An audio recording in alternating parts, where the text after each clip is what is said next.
We're going to talk a little bit today about community policing and improving, really the bottom line is improving relations between our communities and the police, and particularly communities of color.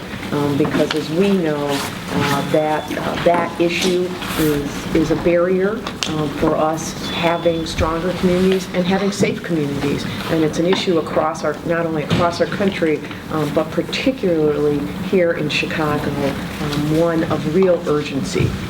And we have made progress, but we have so much more to do. And I think as we have not only increasing violence, but increasing the level of really just horror of the kind of violence that we're having, the lines that we're crossing, and our ability really to connect with one another becomes so much more important. My background, as many of you know, I was a prosecutor for 13 years. I was a federal prosecutor and a state prosecutor. I have had close relationships with the police throughout my career, both as a prosecutor, but post as a prosecutor working with the police. I married a police officer, so I really close relationships. But from that comes, some real fundamental truths that I think is so important to remember when we're having this discussion. And that is, in my experience, and I think most of us who work in the community, law enforcement community, and most police officers I've had the opportunity to work with, are hard-working individuals who try hard every day to come out and do their jobs and do their jobs well, and they work in very difficult environments, the same environments oftentimes that we work in. But what I have always said, since I was a prosecutor, to all the police that I've worked with, the thing that makes the police different and that it's really important for them to remember is that they operate with the authority of the state. Right? We give them the authority to do certain things, take people into custody, ask people questions, and because with that authority, just like as a prosecutor, what I always say to people is, people don't understand how powerful prosecutors are. As a prosecutor, I could walk into a room, get a piece of paper, it's called a subpoena, write stuff on the subpoena and give it to a member of the law enforcement community, and they could go to your home and say, hey, that stuff you have in your house, you have to give it to me. Or you have to come downtown and talk to a grand jury. And that's a lot of power.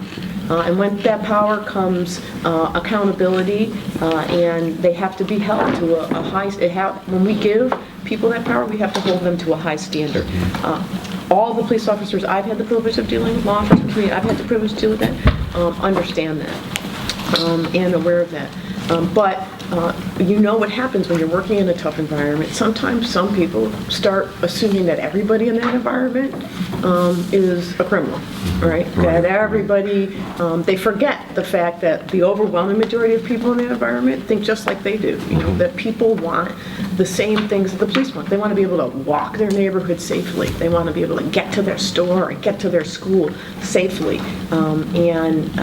So we have to help build those bridges between the community and the police, and we need that ever more now. We'll talk a little bit, I would love to talk a little bit later about what's come up so much in our community now with the community being unwilling to help the police do their job and take on helping to make their community safer and deciding that they're going to fix it themselves. And that's very dangerous, and we've got to find pathways to fix that. So I put out recently a policy on community policing. You have it. It has several components, and I'm just going to touch on some of the pieces, but I'd love your input and your thoughts, and then any other ideas that perhaps we didn't include. But we focus on a couple things. The first, you'll note that the very first thing I talk about in my policy is dialogue, because I think talking and communicating and creating that dialogue is critically important to really having community policing. The other thing I would say, and it's not directly in the policy, but I do think is very important, is recognizing that community policing, we tend to think of it as a program, right? We go, okay, look, we have a community policing office, and we have community policing people, but true community policing isn't a program, it's a culture. right? It's understanding that law enforcement is a real part of the community, and we have to help drive that. So my policy talks first about dialogue, because I think that's really important to getting to that point.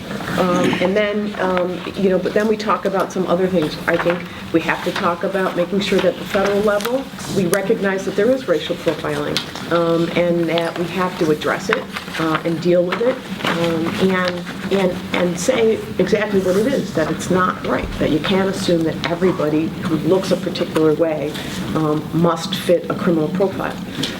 And so we need to address it at the federal level. The next thing I talk about is data. I want to push for data because I think too often people, even though we've seen a lot in the news now of instances of bad interactions between the police or violent interactions between the police and the community, the fact is it's way too many.